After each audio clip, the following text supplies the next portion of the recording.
Você já parou para pensar em como tudo começou? O que deu origem ao universo, à vida e a todas as histórias que vivemos? A resposta para essas perguntas se encontra na história mais antiga e profunda que já existiu, a criação do mundo, como descrito no livro de Gênesis. É uma história de origem, de transformação e de escolhas que ecoam até os dias de hoje. Mas mais do que uma história distante, ela é a base de tudo o que somos e o que podemos nos tornar. Cada um de nós, de alguma forma, é parte desse começo. E agora, convido você a embarcar nesta jornada, reviver esses momentos eternos e talvez descobrir algo novo sobre o próprio significado da vida. Vamos começar juntos do princípio. Prepare-se para entender o começo de tudo. No princípio, antes de tudo, o universo estava vazio. Não havia cor, não havia forma, apenas o silêncio profundo e o vazio absoluto. Nada existia, exceto uma vastidão imensa e escura. Mas, em meio a esse nada, algo aconteceu. Uma voz, poderosa e serena, ecoou no vazio, quebrando o silêncio eterno. A voz disse: "Haja luz." E no exato momento em que essas palavras foram pronunciadas, uma onda de luz irrompeu da escuridão. Era como se o próprio espaço tivesse sido tocado pela mão de Deus. A escuridão que antes cobria tudo começou a recuar, dando lugar a uma luz brilhante que se espalhou como um rio de fogo, iluminando o vazio pela primeira vez. A luz, com sua presença magnética, separou as trevas e revelou, pela primeira vez, o que antes estava oculto nas sombras. Enquanto a luz se espalhava, algo mais começava a acontecer. Deus, com sua sabedoria infinita, separou as águas, fazendo o céu surgir como uma imensidão azul que se estendia para longe, sem fim, sem limites. E abaixo, o mundo que ainda não existia começou a tomar forma. A terra, que antes não era nada mais do que um vazio, começou a emergir das águas. O solo começou a se firmar, e a terra, agora coberta de montanhas e vales, floresceu. As águas, que antes eram um mar sem fim, agora estavam divididas. Os rios começaram a correr, serpenteando pela terra recém-criada, enquanto a vegetação brotava, dando vida ao que antes estava inerte. Árvores altas e pequenas plantas se erguiam para tocar o céu, e a terra, antes árida, agora era cheia de cores, vida e beleza. Com a terra transformada e repleta de vida, a água, que havia sido a primeira matéria, se encheu com criaturas. Peixes nadavam nas águas profundas e baleias imensas surgiam das profundezas.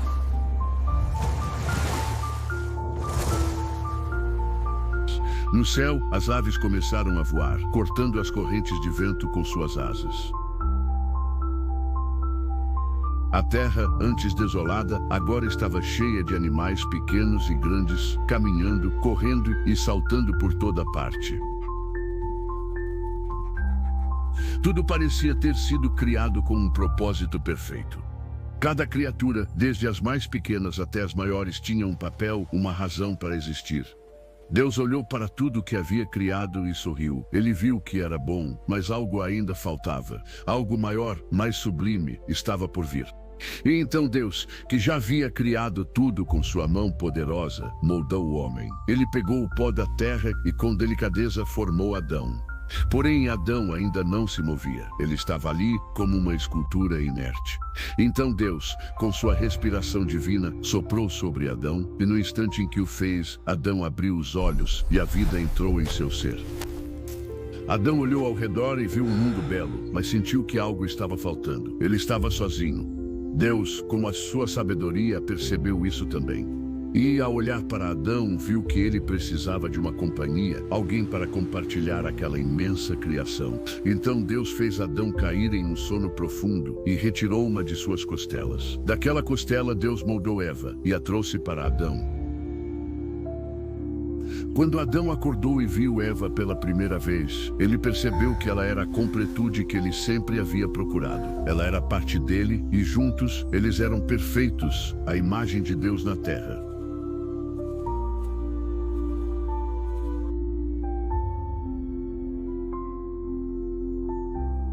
Tudo estava perfeito no jardim do Éden, mas havia uma árvore, a árvore do conhecimento do bem e do mal. Deus havia dito a Adão e Eva para não comerem de seu fruto, pois se o fizessem, morreriam. Porém, a serpente astuta e traiçoeira se aproximou de Eva e com palavras suaves e tentadoras, a enganou. Ela sussurrou em seu ouvido: Certamente não morrerás, pelo contrário. Seus olhos abrirão e você será como Deus, conhecendo o bem e o mal. Então, Eva olhou para o fruto. Era belo e parecia ser a chave para algo mais. Ao olhar para ele, ela foi tomada por uma curiosidade irresistível. Ela estendeu a mão e pegou o fruto. Hesitou por um momento, mas a tentação era muito forte e ela deu a primeira mordida. No momento em que o fez, algo dentro dela mudou.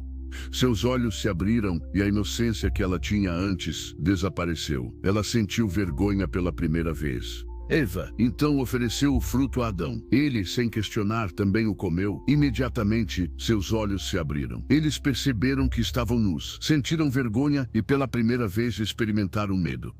Deus, sabendo o que havia acontecido, procurou Adão e Eva. Ele os chamou pelo nome, mas eles tentaram se esconder. Quando Deus os encontrou, perguntou o que haviam feito. Adão, envergonhado, disse: A mulher que me deste, ela me deu do fruto e eu comi. Eva, por sua vez, disse: A serpente me enganou e eu comi. Deus, em sua sabedoria, falou à serpente: Porquanto fizeste isso, maldita serás entre todos os animais. E para Adão e Eva, ele declarou a maldição da dor, do trabalho árduo e a expulsão do jardim do Éden. Eles foram enviados para fora, para um mundo agora marcado pela morte e pela dor. Mas, antes de os deixar, Deus fez uma promessa. Ele disse que um Salvador viria, que a descendência de Eva pisaria a cabeça da serpente, derrotando a maldição do pecado. A esperança de redenção havia sido plantada e assim a humanidade começava sua longa jornada. Com o tempo, Adão e Eva tiveram filhos, Caim e Abel. It's a lovely sheep, my dear. A fine family we have. Yes, my love. Caim, o mais velho, era agricultor, enquanto Abel era pastor de ovelhas.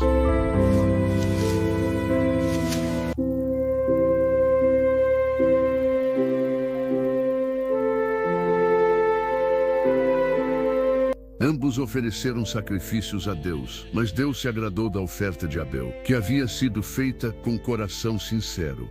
Porém, a oferta de Caim, embora também sincera, não agradou a Deus.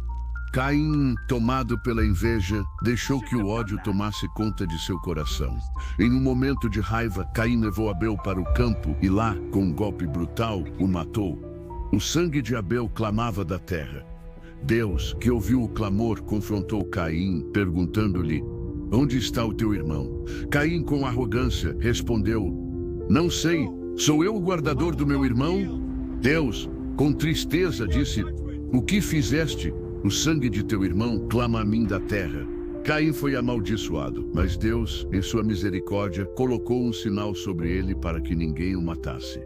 Caim se afastou, tornando-se um errante sobre a terra. Muitos anos depois, a maldade da humanidade se espalhou por toda a terra. E Deus viu que a maldade havia corrompido a criação.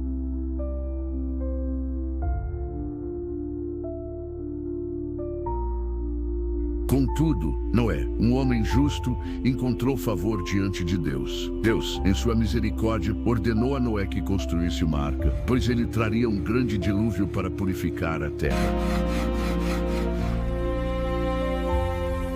Noé, com sua família, entrou na arca, e as águas começaram a subir. As montanhas desapareceram sob as águas, e a terra foi purificada. Mas Noé e sua família estavam a salvo, dentro da arca, em segurança.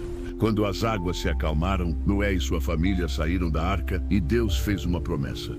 Ele colocou o arco-íris no céu, dizendo: Nunca mais destruirei a terra com águas de dilúvio. Este é o sinal da minha aliança com vocês.